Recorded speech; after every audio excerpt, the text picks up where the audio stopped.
Buenas tardes a todas y a todos ustedes, señoras legisladoras, señores legisladores. Con su permiso, diputada presidenta, antes que nada yo quiero agradecer y hacer un reconocimiento público, no nada más a la presencia esta tarde del señor gobernador constitucional del estado de Yucatán, Mauricio Vila, sino reconocer su dedicación, su entrega, la altura de miras para conducir el gobierno del estado de Yucatán y a la vez que reconocer, ratificarle el compromiso del presidente de la República y del gobierno federal para estar siempre trabajando como hasta hoy de manera coordinada con Yucatán. Señor gobernador, muchas gracias.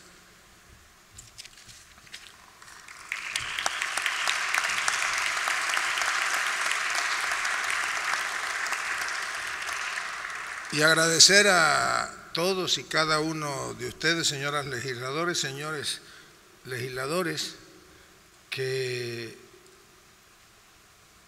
nos hayan dado la oportunidad de estar aquí exponiendo, compartiendo con ustedes la iniciativa de reforma constitucional que fue aprobada por el Congreso de la Unión.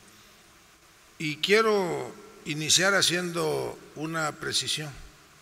El día de hoy fue ya declarada constitucionalmente válida la minuta o la reforma constitucional. Ayer lo había hecho la Cámara de los Diputados Federales, hoy la hizo la Cámara de los Senadores. Y a lo mejor puede pensarse que ya es ociosa nuestra presencia en este recinto.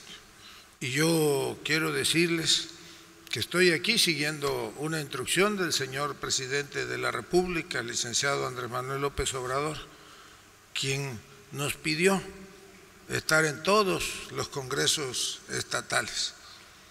Es un novedoso ejercicio democrático el que podamos ser escuchados en el pleno de los congresos, pero que también podamos entablar un diálogo que nosotros esperamos que sea permanente con todos y cada uno de ustedes. Y lo hacemos porque el presidente de la República está convencido de que hay que reconocer la valía de los congresos estatales. Ustedes son una parte del Congreso, del Constituyente Permanente, la Cámara de Diputados y la Cámara de los Senadores, y ustedes conforman ese constituyente permanente. Y ustedes son la representatividad más cercana al pueblo, en este caso al pueblo de Yucatán. Los diputados federales también representan al pueblo y los senadores de la República representan a los estados de la Federación y ese es el sustento del Pacto Federal.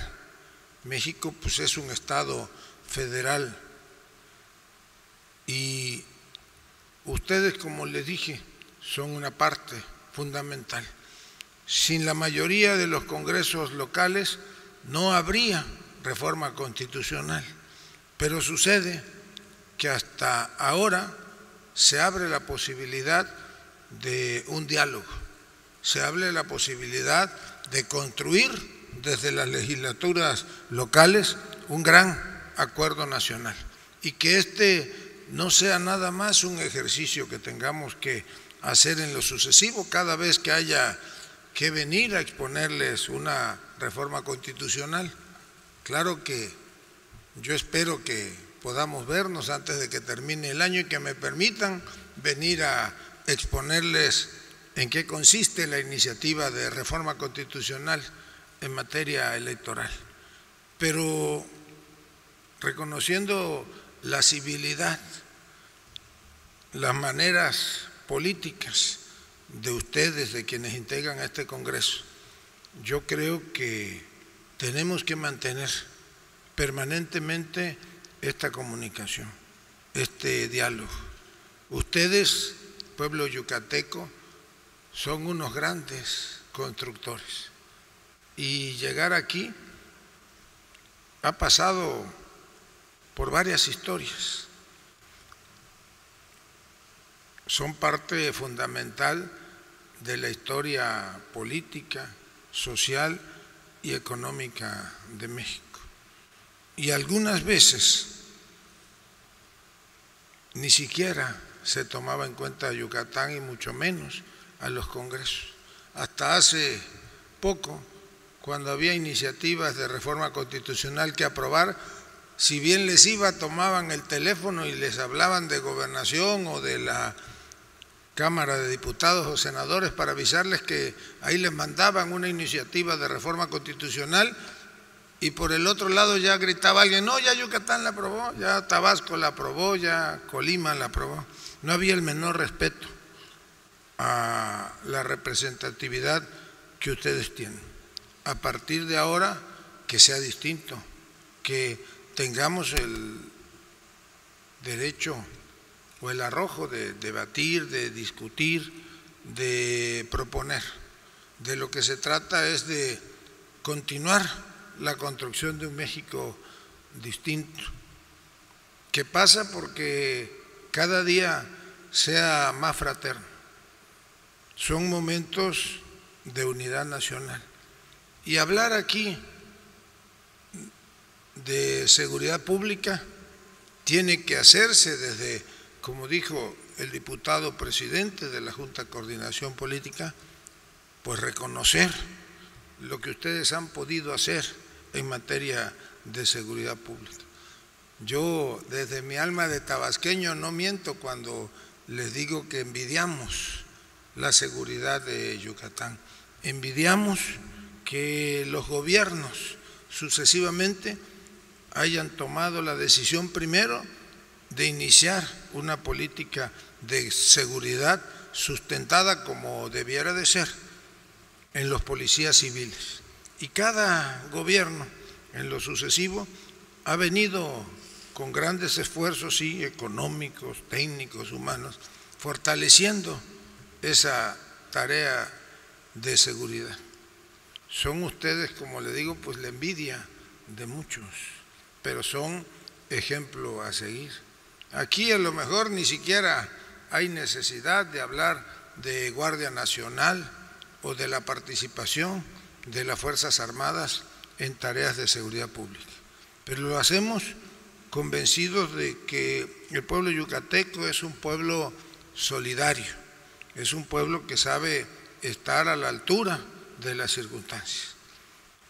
Y como les decía, pues ahora el país requiere que construyamos en lo fundamental, que esta construcción en lo general sea y sirva para que en todo el territorio nacional podamos recuperar la seguridad y la paz que hemos perdido.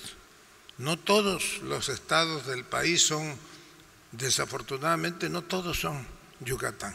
Tenemos todavía graves problemas en muchos estados del país. Tenemos el 30% más o menos de los municipios del país que hoy no tienen un solo elemento de seguridad pública. No lo tienen porque en algunos casos quienes llegaron a los cargos lo hicieron pactando con las organizaciones criminales, recibiendo financiamiento de ellos, y cuando llegaron o tuvieron que pagar el compromiso o fueron amenazados. Otros no pactaron, pero cuando llegaron también fueron amenazados, y en ambos casos prefirieron, como se dice comúnmente, entregar la plaza. Yo, por ejemplo, ahora que estuve en San Luis Potosí, me platicaba el gobernador, son 18 municipios. En 6 de ellos no hay un solo policía municipal. En 2 hay 5 policías municipales en promedio, pero no tienen ni siquiera patrullas. Pues así, ¿cómo vamos a recuperar la seguridad y la paz de los mexicanos? Aguascalientes vive ahora un momento complicado porque colindan en la parte norte con 6 municipios de Zacatecas que tampoco tienen elementos de seguridad pública municipal y donde campea a sus anchas la delincuencia organizada. Por eso el presidente de la República tomó 2 decisiones en materia de seguridad pública. La primera de ellas es que había que ir a combatir la causa, no los efectos. Por eso, como nunca en la historia de este país, ahora hay programas sociales enfocados de manera directa a atender a los jóvenes. Se trata de evitar que los jóvenes sigan cayendo, sigan siendo presa de las organizaciones criminales. Hay muchos municipios y estados del país donde la mayor aspiración de los jóvenes es tener un celular y una motocicleta para hacer halcones, para trabajar de halcones en las tienditas, afuera de las tiendas de las esquinas. Por eso el presidente de la República ordenó la instrumentación de un programa que se llama Jóvenes Construyendo el Futuro, que apoya a los jóvenes con financiamiento y sobre todo con capacitación para que en poco tiempo puedan incorporarse a la vida productiva nacional. Pero eso es solamente una parte de la estrategia de seguridad enfocada a combatir, como decimos, las causas, no los efectos. Los programas sociales tienen ese objetivo. No es un asunto de convicción, pero no es gratuito el que haya un programa social que hoy apoya a millones de mexicanos adultos mayores, que lo menos que tiene que hacer el Estado es reconocer lo mucho que aportaron y por eso tienen una pensión mensual a la que muchos de ellos no tenían derecho porque eran trabajadores del campo, eran trabajadores eventuales, habían entregado su vida pues y no habían recibido ni siquiera la posibilidad de que la seguridad social los atendiera. Eso es parte de la estrategia de seguridad, pero otra parte sin duda es aceptar la realidad que estamos viviendo y que si no tenemos policías civiles, que para muchos podría ser lo ideal, pues tenemos que recurrir a quienes profesionalmente están capacitados, están organizados, que fueron educados en el orden institucional y que son los elementos de las Fuerzas Armadas. El Ejército Mexicano, como dicen las letras de oro que están aquí, ahora se colocaron a propósito del centenario del Ejército Mexicano que fue fundado en 1913 en Piedras Negras, Coahuila, pues ha sido un ejército leal, patriótico, un ejército de paz. No somos. México no es un país de guerra y el ejército mexicano no podía ser la excepción. Tiene más de un siglo que las Fuerzas Armadas de nuestro país no participan en ejercicios bélicos. La última intervención militar en una guerra fue la participación del Escuadrón 201 en la Segunda Guerra Mundial. Después de eso no tenemos ni tenemos conflicto bélico ni con nuestros vecinos del norte, ni con nuestros países hermanos de Guatemala y de Belice, y mucho menos hemos enviado tropas o hemos combatido en algún conflicto bélico en el continente americano y mucho menos todavía en otros continentes. Este es un ejército que ha venido evolucionando desde la lealtad y el patriotismo, ha venido evolucionando y sostenemos que han quedado atrás los oscuros episodios de la represión institucionalizada, de dar la instrucción al ejército para reprimir a los ferrocarrileros, a los obreros, a los campesinos, a los doctores, a los maestros. Ya ese México ya afortunadamente quedó atrás. Ninguno de nosotros quiere que regrese o que regresen las tardes aquellas de Acteal o de Aguas Blancas, o la represión institucionalizada contra las organizaciones sociales que algunas veces calificaron de guerrillas urbanas. Eso ya quedó atrás. Ahora pues hay un ejército capacitado, un ejército, por ejemplo, que hizo posible que en este país se aplicaran 234 millones de dosis de vacunas contra el COVID.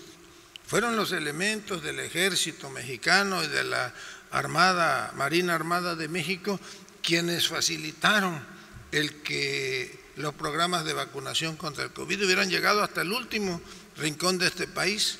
Gracias a ello y a la decisión del presidente de la República de salir a adquirir tantas vacunas como fuesen necesarias, y es que hoy con orgullo les decimos que México es el 6º país en aplicación de vacunas, pero somos el 4º en aplicación porcentual de vacunas por habitantes. En este país no se vacunó contra la COVID quien no quiso hacerlo por razones ideológicas, políticas, culturales, pero todos los mexicanos tuvieron acceso a una vacuna y eso fue gracias a la participación y a la colaboración de los elementos de nuestras Fuerzas Armadas. Como también sabemos los mexicanos que cada vez que se sucede un desastre natural, una inundación, un deslave o un terremoto, ahí están nuestras Fuerzas Armadas. Y eso no significa que se está militarizando el país como algunos quieren hacer suponer. Nada más alejado de la realidad. Lo cierto es que necesitamos hoy de las Fuerzas Armadas para que participen en tareas de seguridad pública. Y esa es la bondad de esta minuta que el Congreso de la Unión aprobó. De origen ni siquiera el contenido de la reforma constitucional fue una iniciativa que haya promovido el Ejecutivo Federal.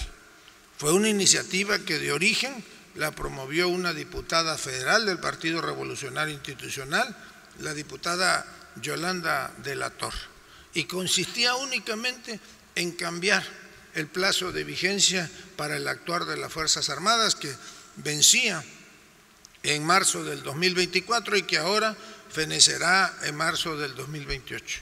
Así se aprobó en la Cámara de los Diputados Federales, se pudo construir una mayoría constitucional con la totalidad de los integrantes de las fracciones parlamentarias de Morena, del Partido Verde Ecologista de México, del Partido del Trabajo y del Partido Revolucionario Institucional.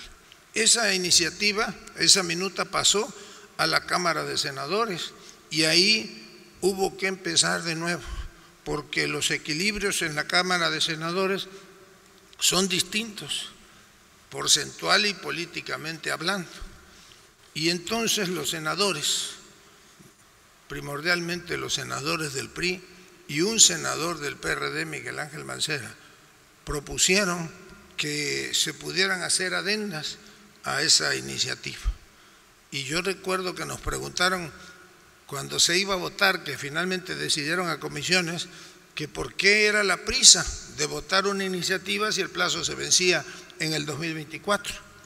Lo cierto es que, hablándoles con la verdad, pues que no somos ingenuos y que en el 2024 hubiese sido imposible construir una mayoría constitucional, porque en marzo del 2024 vamos a estar a 3 meses de la elección más importante de los tiempos modernos.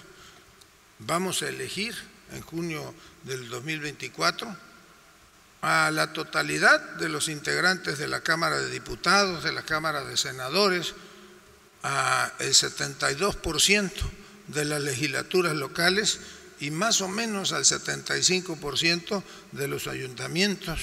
9 gubernaturas van a renovarse ese año y por si faltara, pues se va a elegir al próximo presidente de la República. Y eso por sí solo, pues hubiese sido imposible transitar en la construcción de un acuerdo político para construir la mayoría que se requería. Por eso, cuando la diputada del PRI presentó la iniciativa, el presidente de la República nos instruyó para acompañar la iniciativa y hacer todo lo posible para que pudiese ser aprobada. Y una vez que estuvo en la Cámara de Senadores y que los senadores propusieron la adenda, y yo aquí quiero hacer un reconocimiento público, si me lo permiten, a un senador de la República Yucateco, a Jorge Carlos Ramírez Marín, que más allá de su filiación partidista, él y la senadora también del PRI, Silvana Beltrones, fueron los primeros que decidieron presentar una serie de adendas para fortalecer la iniciativa, y son ellos quienes primariamente son los constructores del texto final, con la participación ya después de 7 senadores del PRI y 2 senadores del PRD, y desde luego con los integrantes de la fracción parlamentaria de Morena, la del Partido Verde, Partido del Trabajo y el Partido Encuentro Social. ¿Qué contiene esa adición? Bueno, pues primero contiene el reconocimiento a cómo debía darse el actuar de la Fuerza Armada Permanente en tareas de seguridad pública. Ya estaba inscrito en el texto constitucional, en la reforma del 2019, que debía de ser extraordinaria, regulada, fiscalizada y complementaria. Pero ahora se incluye finalmente una definición en términos de lo que la Suprema Corte de Justicia de la Nación había emitido en un fallo. Dice la Suprema Corte de Justicia de la Nación que debe de reconocerse la definición de todos estos apartados en términos de lo suscrito por la Comisión Interamericana de Derechos Humanos, y esa definición se agrega al texto constitucional, y se agrega también un párrafo que desde nuestro punto de vista pues es el más importante de la reforma. Dice: la Fuerza Armada Permanente realizará las tareas de seguridad pública con su organización y medios, y deberá capacitarse en la doctrina policial civil establecida en el artículo 21 de esta Constitución. Esta es la parte más importante de la reforma constitucional, porque complementa una reforma que se había dado a la Ley Orgánica de la Administración Pública Federal, a la Ley del Ejército y Fuerza Aérea Mexicana y a la Ley de Ascensos y Recompensas de nuestras Fuerzas Armadas. Y cuando los legisladores, los senadores proponen que se actúe tomando en cuenta o tomando como base su propia organización y medios, pues se refieren de manera implícita a que la Secretaría de la Defensa Nacional, que tenía 2 entes administrativos, el Ejército Mexicano y la Fuerza Aérea Mexicana, ahora tiene uno tercero, que es la Guardia Nacional. Entonces esa es la organización que se requiere para actuar en tareas de seguridad pública, y cuando habla de medios, pues habla de los recursos financieros, administrativos, operativos de los que dispone la Secretaría de la Defensa Nacional en cualquiera de sus 3 entes. Se valida pues constitucionalmente ya el actuar de las Fuerzas Armadas Permanentes en tareas de seguridad pública, y le hacen todavía otros añadidos, como es el hecho de que se reconozca que debe de actuarse con estricto apego a los derechos, al respeto a los derechos humanos, tutelados por la Constitución, y los que son parte de convenios internacionales que nuestro país haya suscrito. Asimismo, se instruye que se trabaje en la prestación de estas tareas respetando los derechos de nuestras comunidades indígenas, de los pueblos originarios y de las comunidades afroamericanas, y se establece un cronograma finalmente que permitirá que en un plazo más o menos en promedio de 2 años, el gobierno federal, los gobiernos estatales y los gobiernos municipales estén ya en posibilidades de iniciar con una sucesión paulatina del Ejército Mexicano en tareas de seguridad pública.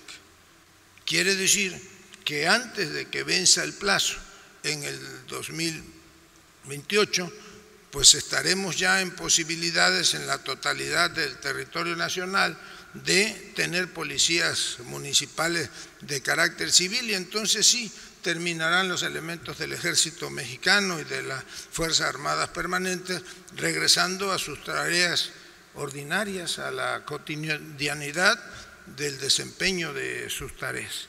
Y yo, eso es lo que quería venir a comentarles, y quiero también pues reconocer finalmente a los legisladores, a las diputadas, diputados federales, a las senadoras y senadores yucatecos que apoyaron esta iniciativa y que con su voto hicieron posible que la reforma constitucional pudiese nacer.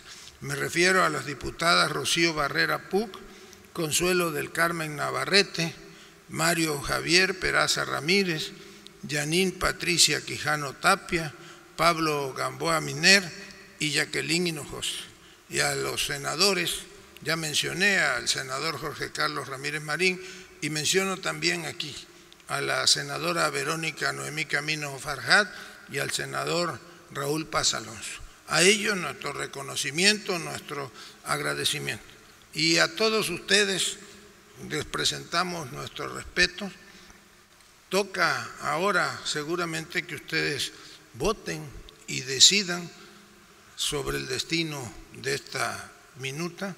Yo estoy seguro, porque eso es parte de la formación del pueblo yucateco, que van a votar de acuerdo a su conciencia.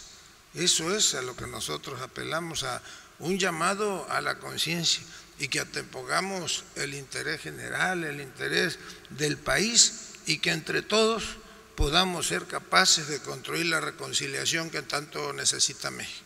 Es pues momento de ir a ganarle la batalla a la inseguridad, y esta solo la vamos a ganar si los mexicanos estamos unidos en ese objetivo común. Muchas gracias de verdad a todas y cada uno de ustedes. Señor gobernador, muchas gracias por la generosidad de su atención y por trabajar de manera comprometida y coordinada con el gobierno federal, muy de la mano.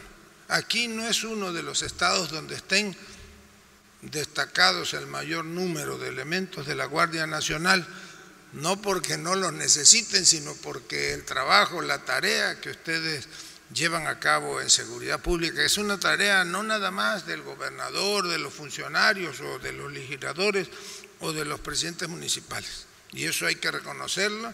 La sociedad yucateca sabe estar unido en torno a un objetivo común. Que sea todo por el bien de Yucatán y por el bien de México. Muchas gracias a todas y a todos ustedes.